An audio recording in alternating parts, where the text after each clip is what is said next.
Singhu border, Tikri border, Ghazipur border, Bharatiya Janata party के राज में, मोदी जी के राज में ऐसा प्रतीत हो रहा है कि चीन और पाकिस्तान की सीमा हो गई है। ऐसा व्यवहार किसानों के साथ, अन्नदाताओं के साथ किया जा रहा है जैसे वो आतंकवादी हैं, इस देश के देशद्रोही हैं, गद्दार हैं। उसके ऊपर आंसू गैस के गोले छोड़े गए, उसके ऊपर पानी की बौछारें की गई।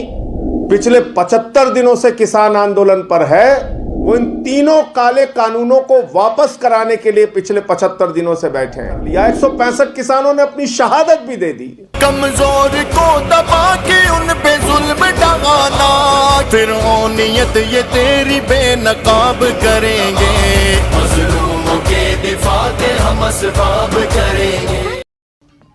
पत्रकार बंधुओं को मेरा नमस्कार। Singhu border, Tikri border, Ghazipur border, Bharatiya Janata party के राज में, मोदी जी के राज में ऐसा प्रतीत हो रहा है कि चीन और पाकिस्तान की सीमा हो गई है। वहां पर किलेबंदी की गई है, सीमेंटेड कीलें गाड़ी गई हैं। ऐसा व्यवहार किसानों के साथ, अन्नदाताओं के साथ किया जा रहा है जैसे वो आतंकवादी हैं, इस देश के देशद्रोही हैं, गद्दार हैं। और भारतीय जनता पार्टी का जो रवैया उनके प्रति है, पिछले 75 दिनों से किसान आंदोलन पर है। उसके ऊपर आंसू गैस के गोले छोड़े गए, उसके ऊपर पानी की बौछारें की गई, बूढ़े किसानों की आंखें फोड़ दी गई। 80 साल, 70 साल, 75 साल के किसान पकड़ पकड़ के जेल में डाले जा रहे हैं, उन पे मुकदमे किए जा रहे हैं। गुरमुख सिंह जी जो एक्स आर्मी मैन है, 80 साल के किसान, उनको उठा के जेल में डाल दिया। इतनी जुर्म, इतनी जाति, इतना अत्याचार करने के बावजूद इस सरकार में रहम नाम की, दया नाम की एक इंच मात्र भी कोई चीज नहीं बची। कल भी सदन के अंदर हम लोगों ने हल्ला किया, आवाज उठाई किसानों की, और आज आम आदमी पार्टी ने अकेले देश के सर्वोच्च सदन में, राज्यसभा में किसानों के मुद्दे को उठाया और हमने ये कहा कि पहले किसानों के मुद्दे पर चर्चा कीजिए और इस बिल को वापस लीजिए, क्योंकि किसानों की यही मांग है। वो इन तीनों काले कानूनों को वापस कराने के लिए पिछले 75 दिनों से बैठे हैं। लेकिन भारतीय जनता पार्टी की सरकार को उनकी पीड़ा नहीं दिखाई दे रही, उनका दर्द नहीं दिखाई दे रहा है। 97 साल के एक किसान बैठे हुए हैं गाजीपुर बॉर्डर पे, ईलम सिंह, जिनके दो बेटे फौज में हैं। वो कह रहे हैं मुझे उग्रवादी कहा जा रहा है, नक्सलवादी कहा जा रहा है। वो कह रहे हैं अंग्रेजों से ज्यादा जाति हो रही इस सरकार में। और आज सदन के अंदर जब मैं किसानों की आवाज को उठा रहा था, एक ही मांग कर रहा था कि चलो इतना जुर्म कर लिया, 165 किसानों ने अपनी शहादत भी दे दी, कम से कम उनके मुद्दे पर चर्चा तो कर लीजिए। इन तीनों काले कानूनों को अब तो वापस ले लीजिए। लेकिन सरकार का तानाशाही रवैया, कुछ भी सुनने को तैयार नहीं। कहते साहब राष्ट्रपति के अभिभाषण में आप किसान के मुद्दे पर भी बोल लेना। अजीब बात है, इतने बड़े आंदोलन पर अलग से चर्चा नहीं हो सकती, इन बिलों के वापसी की बातचीत अलग से नहीं हो सकती।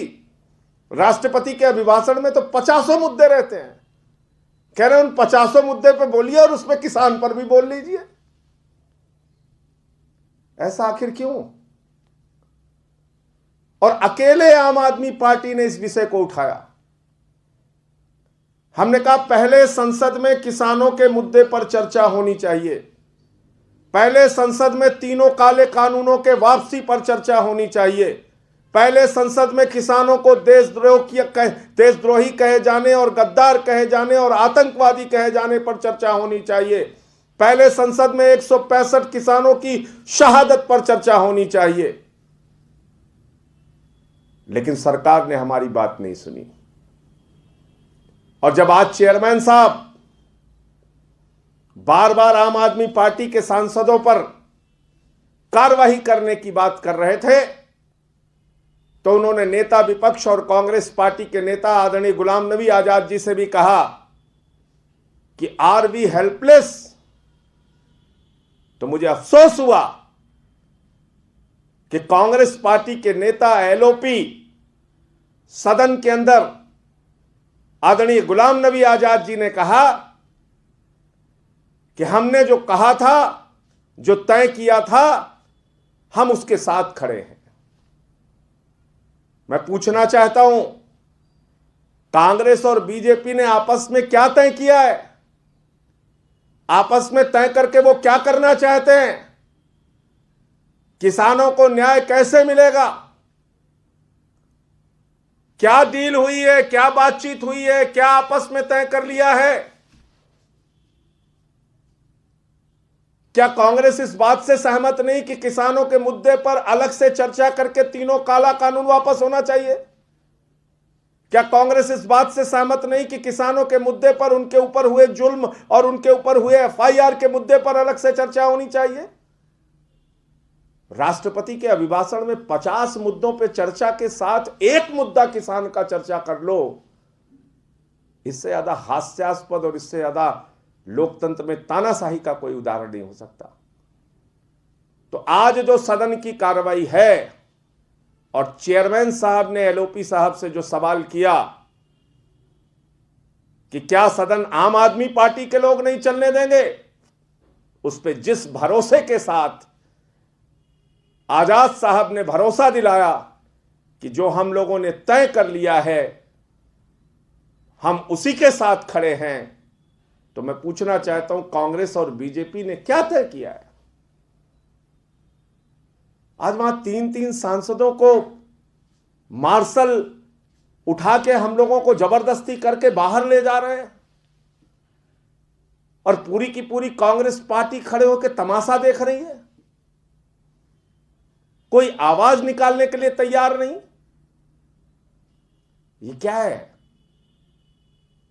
ये इस बात का संकेत है कि किसानों के मुद्दे पे आपस में गुपचुप कांग्रेस और बीजेपी की कोई बातचीत हो चुकी है, जिसके कारण से उतनी मुखरता और प्रखरता के साथ कांग्रेस पार्टी विरोध दर्ज कराने में, किसानों का मुद्दा उठाने में, किसानों के मुद्दे पर अलग से चर्चा कराने में नाकाम और विफल साबित हुई है। जहां तक आम आदमी पार्टी का प्रश्न है, हमारे नेता दिल्ली के मुख्यमंत्री अरविंद केजरीवाल जी ने उस वक्त भी किसानों का साथ दिया जब 9 स्टेडियम उनकी गिरफ्तारी के लिए मांगे जा रहे थे।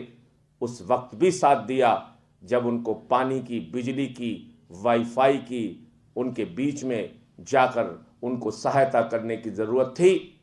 उस वक्त भी साथ दिया जब राकेश टिकैत जी के आंख से आंसू आए, उनके पानी और बिजली बंद कर दी गई। उस वक्त भी किसानों का साथ दिया जब सदन के अंदर पहले हम लोगों ने इस मुद्दे को समझते हुए कहा यह काला कानून है, इसको वापस होना चाहिए। सड़क से लेकर संसद तक आम आदमी पार्टी का एक एक कार्यकर्ता किसानों के साथ था, है और रहेगा। और जो हमारी मांग है, ये तीनों काला कानून वापस लिया जाए, वही इस देश के किसानों ने मांग की है। हम उनके मांगों के साथ हैं।